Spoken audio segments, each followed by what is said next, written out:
Aujourd'hui, nous allons analyser de grands films comme Uncut Gems, Titanic et Blood Diamond et nous allons voir ensemble si certaines scènes de ces films sont réalistes ou pas.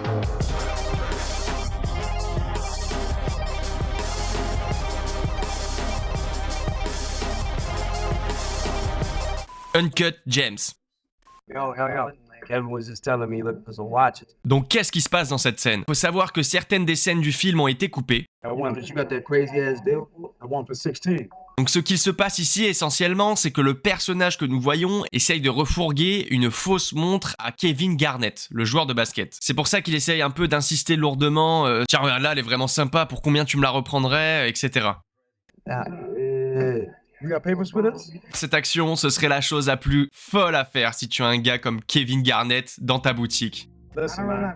Niggas call niggas out for this, man. Of course. Dans la vraie vie, c'est le genre de choses qui arrive très peu, mais c'est déjà arrivé avec Lil Baby qui s'est fait arnaquer avec une fausse montre pour 400 000 $, alors que la montre n'en valait que 5 000. La montre n'en valait même pas 5 000 $ et en plus de ça, c'était une fausse. Voyons, Lil Baby, quand même, fais des efforts, mon pote. T'as de l'argent à claquer, fais un peu attention, quoi. Étudie ton sujet. Mais entre nous, cet idiot n'a qu'à porter une fausse montre. Quelle est la différence pour lui? Il ne sait même pas reconnaître la différence. Hey! Okay, look at this. Package from Fish Tonic. We want this. Parce que petite anecdote sur le film, car j'y ai participé, mais le gars que vous voyez là qui est en train de livrer un colis FedEx, était réellement un livreur FedEx qui livrait au bureau de tournage. Du coup, le voir jouer sur le plateau, c'était assez surréaliste, je vais pas vous mentir.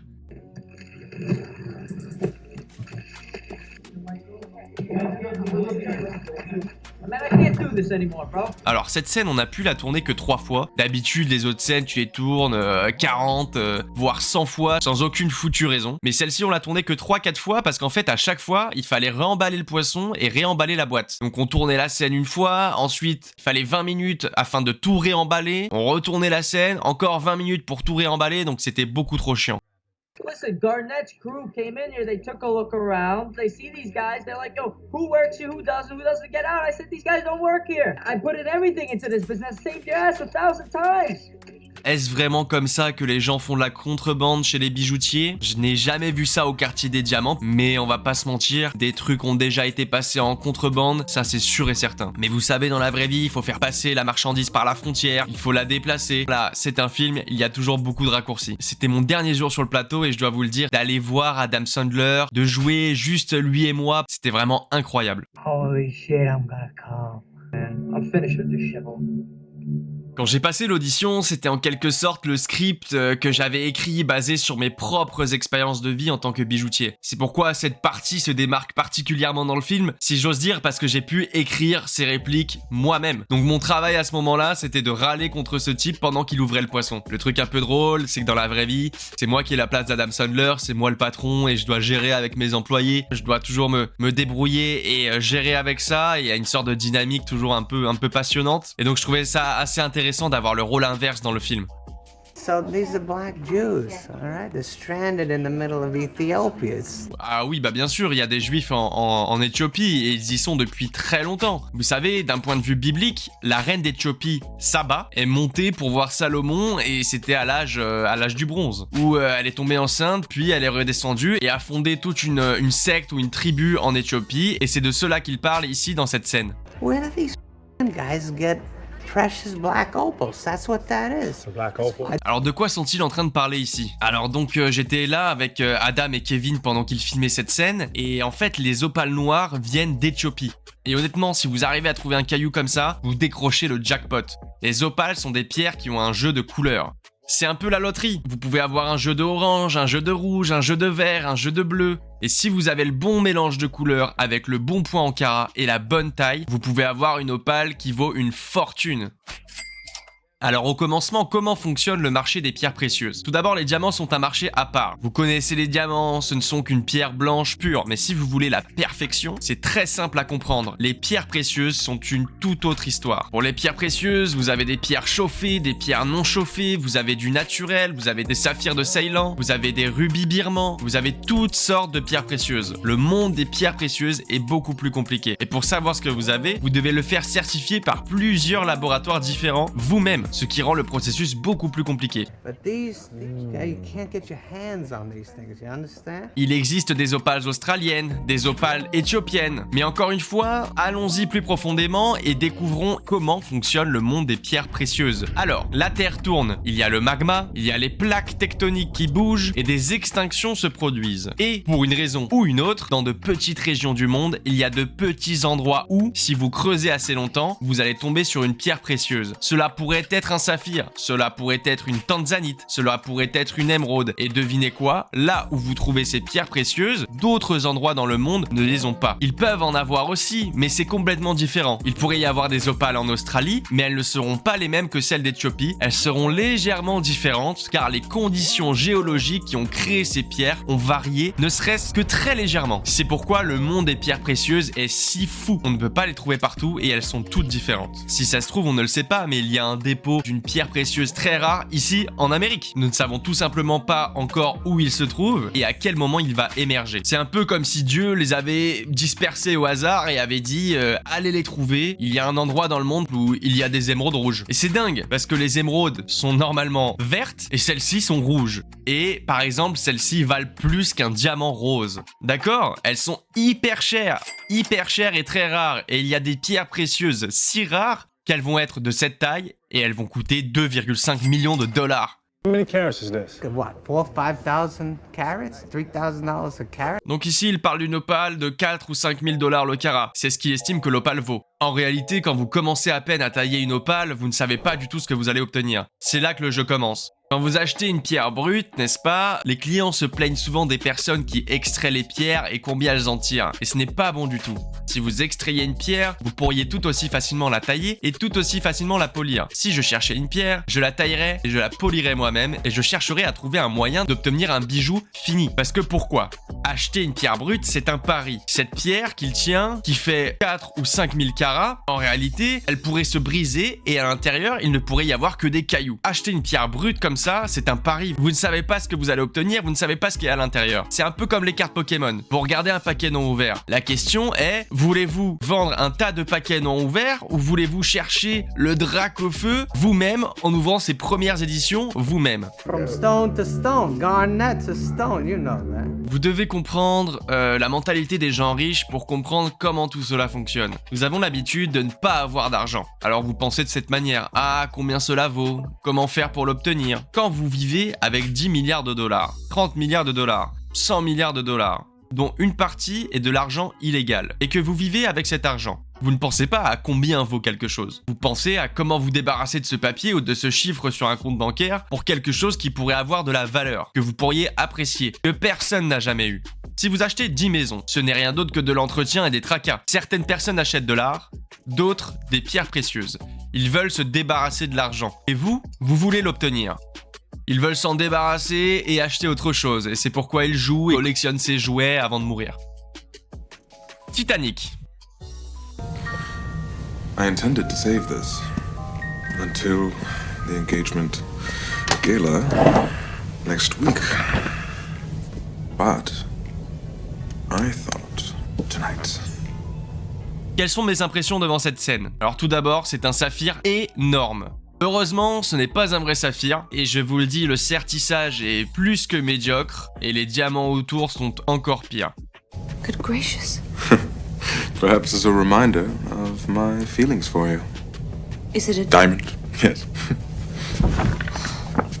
56 carats to be exact. 56 carats pour être exact, ça semble beaucoup plus que 56. Pas très précis tout ça.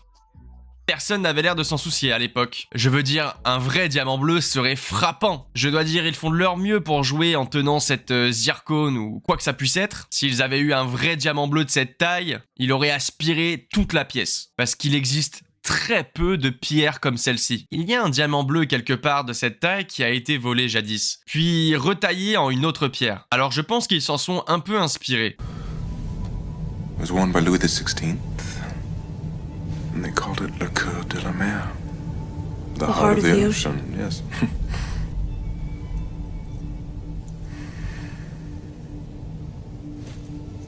It's overwhelming.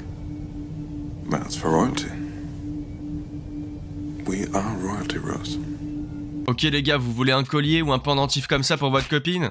50 $ et je vous le fais sur le champ. Eh ben oui, je veux dire pour moi, vous savez, quelqu'un qui a regardé des pierres toute sa vie, bon, ils font de leur mieux pour la rendre vivante cette pierre, mais un diamant reflèterait différemment la lumière et jouerait avec celle-ci à un niveau incroyable.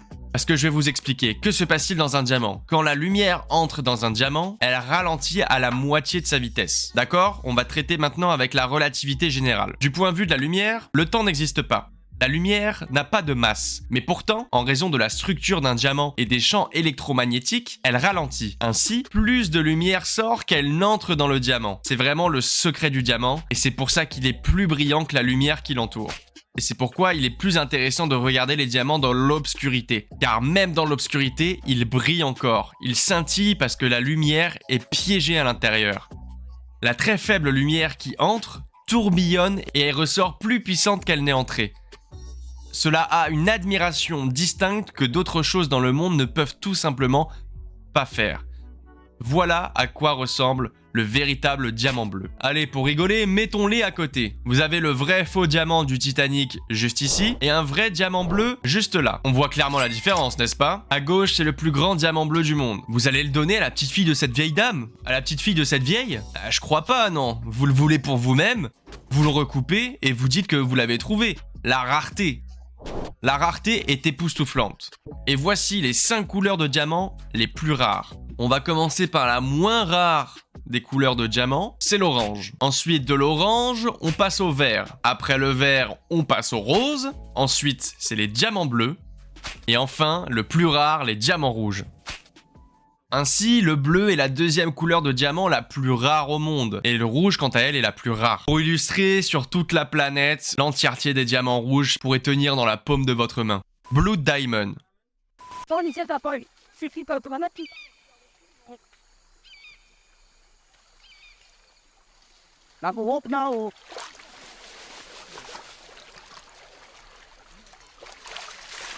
Ceci s'appelle l'artisanat minier. Et je sais pas pourquoi il y a des gars qui les surveillent avec des mitraillettes.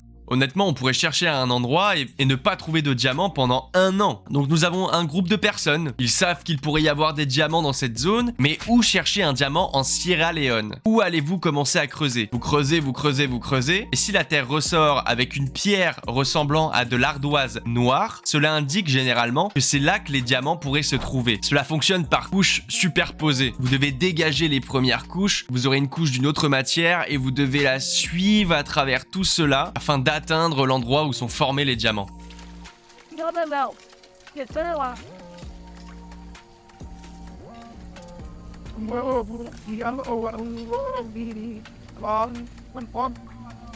Si vous trouvez une pierre comme celle-ci, vous avez 2 options. Partager avec le reste de l'équipe ou bien l'avaler.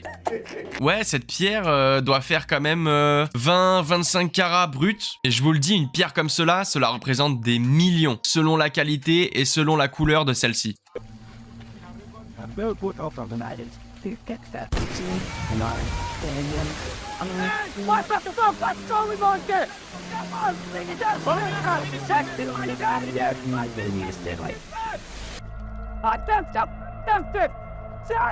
Exactement, c'est ça que tu dois faire.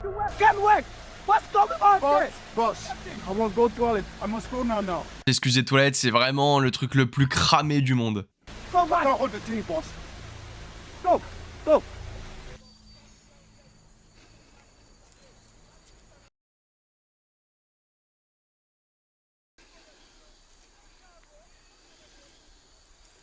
Et c'est ici qu'il fait une erreur. Il vérifie et il regarde ce qu'il a trouvé. Petit conseil à vous, les gars dans le film. Si vous avez cette pierre, vous feriez mieux de la cacher. Ne la regardez même pas. N'y pensez même pas. Il ne faut même pas que cela vous traverse l'esprit. Même si c'est de la pire qualité, vous trouverez le pigeon pour l'acheter. Cela pourrait quand même valoir peut-être 100 000 $. Bien sûr, après, si vous avez une VVS 30 carats, alors vous êtes millionnaire. Et si elle est rose, alors vous pourrez me dire de quelle couleur est votre nouveau yacht.